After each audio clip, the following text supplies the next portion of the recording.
फडणवीस को महाराष्ट्र का सीएम नहीं बनाया जाएगा। बीजेपी आलाकमान किसी और के नाम पर विचार कर रहा है और ये कयास इसलिए लग रहे हैं क्योंकि महाराष्ट्र में नतीजे आए हफ्ता हो चुका है, लेकिन अभी तक एनडीए में घमासान मचा हुआ है। हम घमासान यहां इसलिए कह रहे हैं क्योंकि अभी तक बीजेपी सीएम फाइनल नहीं कर पाई है। मीटिंगों पर मीटिंगें चल रही हैं, मंथन हो रहा है, लेकिन सीएम के नाम पर मोहर नहीं लग पा रही है। और ऐसे में अब सियासी गलियारों में तमाम सवाल उठने लगे हैं कि क्यों फडणवीस के सीएम बनने पर फंस रहा है पेच। इन्हीं सवालों पर करेंगे इस रिपोर्ट में चर्चा। नमस्कार, मैं हूं अंशिता। लगता है देवेंद्र फडणवीस का सीएम बनने का जो सपना है वो इस बार भी पूरा नहीं हो पाएगा, क्योंकि लगातार मंथन हो रहा है, बावजूद इसके नाम का ऐलान नहीं हो पा रहा है। और खास बात यह है कि हर जगह फडणवीस के नाम की चर्चा है। सोशल मीडिया से लेकर मीडिया तक हर जगह फडणवीस छाए हुए हैं। ये कहा जा रहा है कि फडणवीस का सीएम बनना तय है, नाम फाइनल हो गया है, अमित शाह ने गुलदस्ता पकड़ा दिया है, तमाम तरह की चीजें हैं, लेकिन बीजेपी आलाकमान की तरफ से नाम का ऐलान अभी तक नहीं किया जा रहा है। ऐसे में सवाल यह है कि आखिर ऐसा क्यों फडणवीस के नाम पर मोहर नहीं लग रही है? बीजेपी फडणवीस के नाम को फाइनल करने से क्यों बच रही है? आलाकमान को आखिर किस बात का डर सता रहा है? क्या किसी और के नाम पर विचार हो रहा है? यह सवाल इसलिए उठ रहा है क्योंकि अब तो एकनाथ शिंदे भी अपने कदम पीछे ले चुके हैं। वो कह चुके हैं कि मोदी और शाह जिसे चाहे उसे सीएम बना सकते हैं। अजीत पवार ने तो पहले ही हथियार डाल दिए थे, तो फिर अड़चन कहां आ रही है? हालांकि अब जो खबर आ रही है वो ये कि 1 दिसंबर को बीजेपी विधायक दल की बैठक बुलाई गई है, उसमें विधायक दल का नेता चुन लिया जाएगा। लेकिन जानकार दावा कर रहे हैं कि हो सकता है इस बैठक में फडणवीस के नाम पर मोहर ना लगे। कयास ये भी लगाए जा रहे हैं कि भाजपा नेतृत्व कुछ अन्य यानी कि दूसरे नामों पर भी विचार कर रहा है और बीजेपी की जो पहली पसंद होगी वो ओबीसी और मराठा समुदाय से किसी नेता को मुख्यमंत्री बनाने की ही होगी। यानी इन्हीं दोनों समुदायों से आने वाले किसी नेता को मुख्यमंत्री बनाने का विकल्प इसमें शामिल है। तो यह लगभग साफ है कि मुख्यमंत्री बीजेपी का ही होगा, क्योंकि सबसे बड़ी पार्टी बीजेपी है, जबकि शिवसेना और एनसीपी से उप मुख्यमंत्री पद मिलेगा। यानी जो पार्टी सबसे ज्यादा सीट्स लेकर आएगी सीएम उसी का बनाया जाएगा। हालांकि नतीजे आने के बाद लगातार इस पर पेच फंसा रहा शिंदे गुट, लगातार कहता रहा कि ऐसी कोई बात नहीं हुई थी, लेकिन आखिरकार बीजेपी आलाकमान शिंदे को मनाने में कामयाब रहा और फिर शिंदे ने आगे आकर यह ऐलान कर दिया कि वो रेस से बाहर हैं। उनकी तरफ से किसी भी तरह का कोई अड़चन पैदा नहीं की जाएगी, उनका समर्थन है सरकार को। एनडीए में अगर भाजपा की सीटों की बात की जाए तो भाजपा को 132 सीटें मिली हैं और इसके साथ ही ये तय हो गया था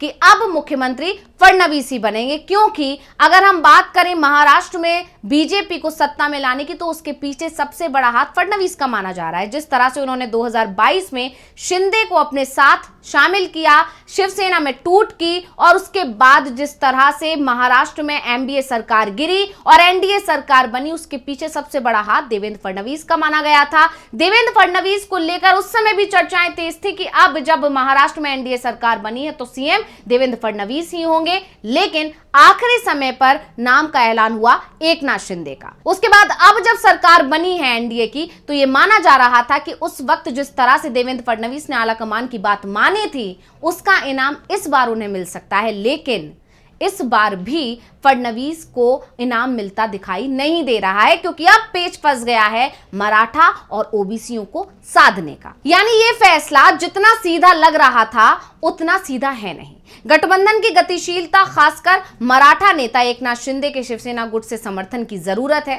फडणवीस के सीएम पद पर जाने में रोड़ा साबित हो सकती है और इसके अलावा महाराष्ट्र की जातिगत समीकरण ब्राह्मण नेता को मुख्यमंत्री पद लेने से रोक सकती है, क्योंकि मराठा समुदाय महाराष्ट्र की राजनीति पर हावी है। ये हर कोई जानता है। कम से कम 13 मुख्यमंत्री अभी तक मराठा समुदाय से रहे हैं। यानी मराठा बाहुल्य जो राज्य है महाराष्ट्र, उसमें मराठाओं को साधने के लिए मराठा समुदाय से आने वाला सीएम देना जरूरी है। क्योंकि अगर राज्य में मराठाओं की बात की जाए तो महाराष्ट्र में 75% से ज्यादा जमीन मराठों के पास है। वो लगभग 55% शैक्षणिक संस्थानों से लेकर 70% सहकारी समितियों में और राज्य में एक प्रमुख शक्ति केंद्र को नियंत्रित करते हैं। और महाराष्ट्र में 105 चीनी के कारखाने हैं, जिसमें से 86 के जो मालिक हैं वो मराठा हैं।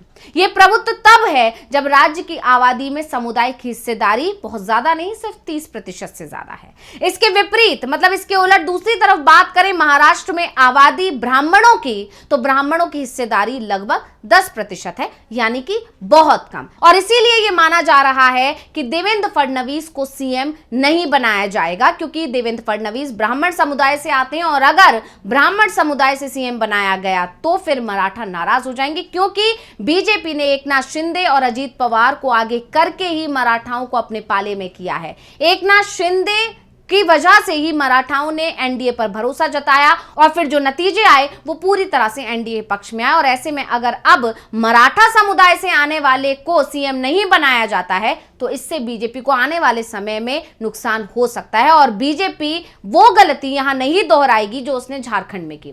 झारखंड में जो चुनाव हुए थे उसमें बीजेपी ने रघुवर दास को जब सीएम बनाया था, उसके बाद से आदिवासी उससे ऐसे छिटके कि लगातार 2 बार जब विधानसभा चुनाव हुए तो वहां पर आदिवासियों ने बीजेपी को नहीं चुना। और अब वही गलती बीजेपी महाराष्ट्र में दोहराने के बारे में नहीं सोच सकती, क्योंकि अगर यहां पर ब्राह्मण समुदाय से सीएम बना दिया तो मराठा पूरी तरह से नाराज हो जाएंगे। और जो शिंदे और अजीत पवार भी हैं वो भी नहीं चाहते कि ब्राह्मण समुदाय से आने वाला सीएम बने, क्योंकि शिंदे इस बात से बहुत ज्यादा नाराज हैं, क्योंकि 2 मराठा नेता एक ब्राह्मण के अंदर काम करेंगे। वहीं इसी तरह फडणवीस को लेकर अगर बात की जाए तो 2014 में देवेंद्र फडणवीस ने महाराष्ट्र के मुख्यमंत्री के रूप में पदभार संभाला था, तो इसने मराठा गुटों में बेचैनी पैदा कर दी थी, जिसके कारण पूरे राज्य में फडणवीस के खिलाफ लामबंदी दिखाई देने लगी थी। 1995 में शिवसेना के मनोहर जोशी के मुख्यमंत्री बनने के 19 साल बाद फडणवीस महाराष्ट्र के दूसरे ब्राह्मण मुख्यमंत्री बने और उस समय भाजपा बाल ठाकरे की शिवसेना की जूनियर पार्टनर हुआ करती थी, जो अब उल्टा समीकरण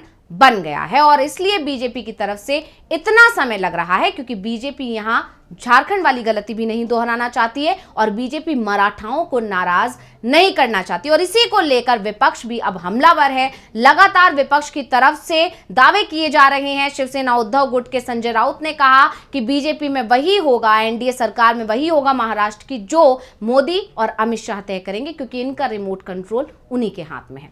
आप एकनाथ शिंदे जी को या अजीत पवार जी को बार बार दिल्ली में ही आना पड़ेगा अपनी बात रखने के लिए, चाहे उनके एक अलग पार्टी अलग गुट बना है, लेकिन उनका हाईकमांड दिल्ली में है। मोदी और शाह जी उनका हाईकमांड है, जो वो कहेंगे वो मानना पड़ेगा, चाहे उनकी डिमांड उनकी मांगे कुछ भी हो। लेकिन उनको महाराष्ट्र में जो बात चाहिए उसके लिए दिल्ली की उनको मंजूरी लगेगी। तो अब देखना होगा कि 1 दिसंबर को जब विधायक दल की बैठक है तो उसमें किसके नाम पर मुहर लगती है। फिलहाल यही कहा जा रहा है कि शायद देवेंद्र फडणवीस का नाम भी रेस से बाहर हो गया है। तो ये रिपोर्ट आपको कैसी लगी हमें कमेंट करके अपनी राय जरूर दीजिएगा। इसी के साथ मुझे दीजिए इजाजत। देखते रहिए डीवी लाइव। नमस्कार।